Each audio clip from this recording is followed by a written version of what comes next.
नमो नारायणाय, ओम नमो नारायणाय, ओम नमो नारायणाय, ओम नमो नारायणाय, ओम नमो नारायणाय, ओम नमो नारायणाय, ओम नमो नारायणाय, ओम नमो नारायणाय, ओम नमो नारायणाय, ओम नमो नारायणाय, ओम नमो नारायणाय, ओम नमो नारायणाय, ओम नमो नारायणाय, ओम नमो नारायणाय, ओम नमो नारायणाय, ओम नमो नारायणाय, ओम नमो नारायणाय। ओम कृष्णाय वासुदेवाय, ओम कृष्णाय वासुदेवाय, हरे परमात्मने। ओम कृष्णाय वासुदेवाय, हरे परमात्मने। प्रणताक्लेशनाशाय गोविंदाय नमो नमः। ओम कृष्णाय वासुदेवाय, हरे परमात्मने। प्रणताक्लेशनाशाय गोविंदाय नमो नमः। आज श्रीमद् भागवत के षष्ठ स्कंद का 8वां अध्याय नारायण कवच का उपदेश इस प्रकार से है। राजा परीक्षित ने पूछा, श्री सुखदेव जी से पूछ रहे हैं, राजा परीक्षित, हे भगवान, देवराज इंद्र ने जिससे सुरक्षित होकर शत्रुओं की चतुरंगणी सेना को खेल खेल में अनायास ही जीत कर त्रिलोकी की राजलक्ष्मी का उपभोग किया, आप उस नारायण कवच को मुझे सुनाइए और यह भी बताइए कि उन्होंने उससे सुरक्षित होकर रणभूमि में किस प्रकार आक्रमणकारी शत्रुओं पर विजय प्राप्त की थी। श्री सुखदेव जी कह रहे हैं राजा परीक्षित से कि हे परीक्षित, जब देवताओं ने विश्वरूप को पुरोहित बना लिया, तब देवराज इंद्र के प्रश्न करने पर विश्वरूप ने उन्हें नारायण कवच का उपदेश किया। तुम एकाग्र चित्त से इसका श्रवण करो। इस नारायण कवच का विश्वरूप ने कहा, देवराज इंद्र, भय का अवसर उपस्थित होने पर नारायण कवच धारण करके अपने शरीर की रक्षा कर लेनी चाहिए। नारायण कवच इस प्रकार से है। भगवान श्री हरि गरुड़ जी की पीठ पर अपने चरण कमल रखे हुए हैं। अणिमादि 8 सिद्धियां उनकी सेवा कर रही हैं।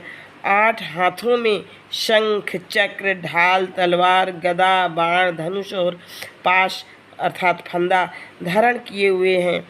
वे ही ओंकार स्वरूप प्रभु सब प्रकार से सब ओर से मेरी रक्षा करें। मत्स्य मूर्ति भगवान जल के भीतर जल जंतुओं से और वरुण के पाश से मेरी रक्षा करें। माया से ब्रह्मचारी का रूप धारण करने वाले वामन भगवान स्थल पर और विश्व रूप श्री त्रिविक्रम भगवान आकाश में मेरी रक्षा करें। जिनके घोर अट्टहास से सब दिशाएं गूंज उठी थीं और गर्भवती दैत्य पत्नियों के गर्भ गिर गए थे, वे दैत्य यूथपतियों के शत्रु भगवान नृसिंह किले, जंगल, रणभूमि आदि विकट स्थानों में मेरी रक्षा करें।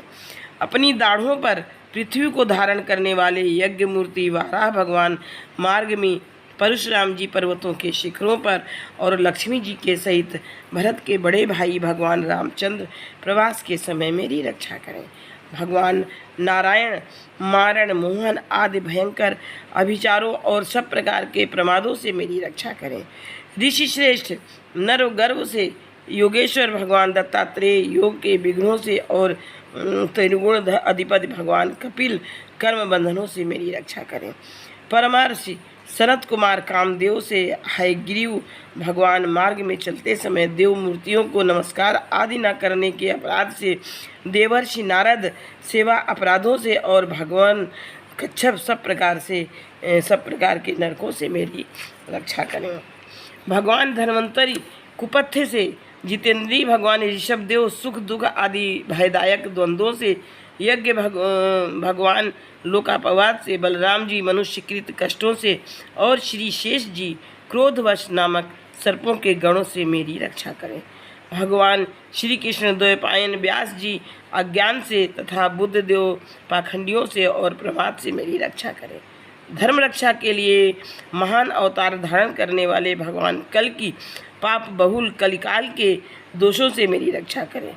प्रातःकाल भगवान केशव अपनी गदा लेकर, कुछ दिन चढ़ आने पर भगवान गोविंद अपनी बांसुरी लेकर, दोपहर के पहले भगवान नारायण अपनी तीक्ष्ण शक्ति लेकर और दोपहर को भगवान विष्णु चक्रराज सुदर्शन लेकर मेरी रक्षा करें।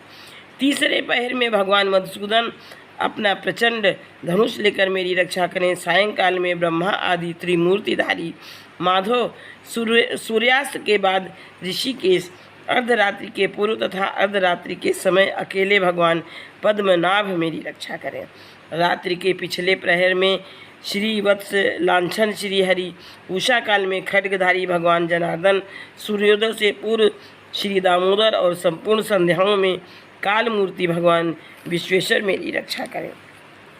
सुदर्शन आपका आकार चक्र रथ के पहिए की तरह है। आपके किनारे का भाग प्रलयकालीन अग्नि के समान अत्यंत तीव्र है।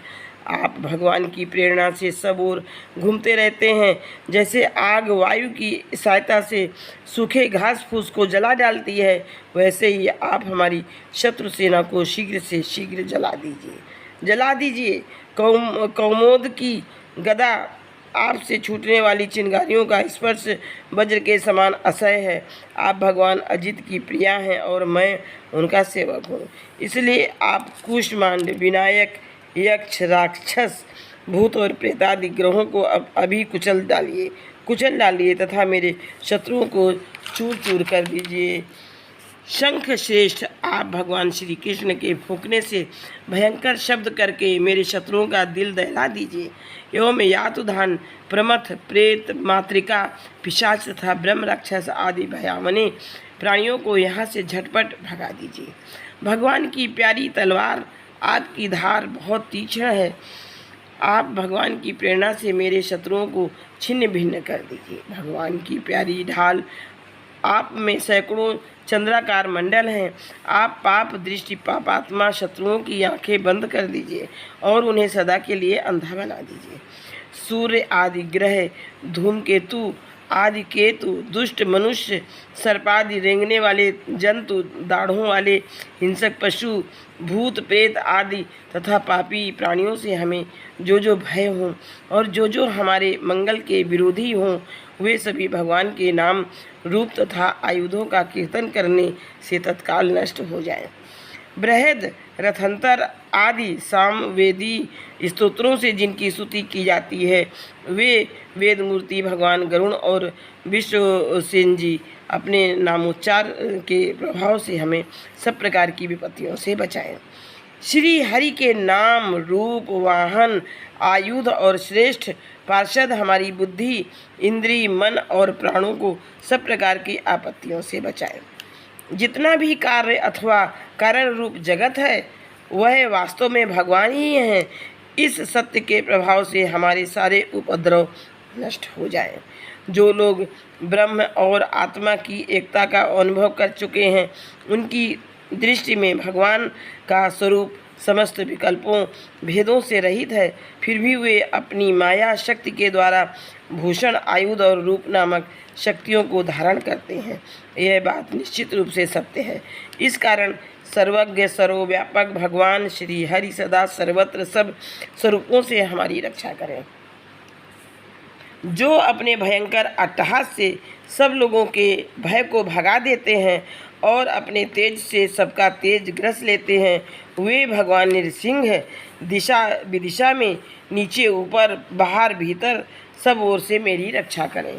देवराज इंद्र, मैंने तुम्हें यह नारायण कवच सुना दिया है। इस कवच से तुम अपने को सुरक्षित कर लो, बस फिर तुम अनायास ही सब दैत्य युद्धपतियों को जीत लोगे। इस नारायण कवच को धारण करने वाला पुरुष जिसको भी अपने नेत्रों से देख लेता है अथवा पैर से छू लेता है, वह तत्काल समस्त भयों से मुक्त हो जाता है। जो इस वैष्णवी विद्या को धारण कर लेता है, उसे राजा, डाकू, प्रेत, पिशाच आदि और बाघ आदि हिंसक जीवों से कभी किसी प्रकार का भय नहीं होता। देवराज, प्राचीन काल की बात है, एक कौशिक गोत्री ब्राह्मण ने इस विद्या को धारण करके योग धारणा से अपना शरीर मरुभूमि में त्याग दिया। जहाँ उस ब्राह्मण का शरीर पड़ा था, उसके ऊपर से एक दिन गंधर्वराज चित्ररथ अपनी स्त्रियों के साथ विमान पर बैठकर निकले। वहाँ आते ही वे नीचे की ओर सिर किए विमान सहित आकाश से पृथ्वी पर गिर पड़े। इस घटना से उनके आश्चर्य की सीमा न रही। जब उन्हें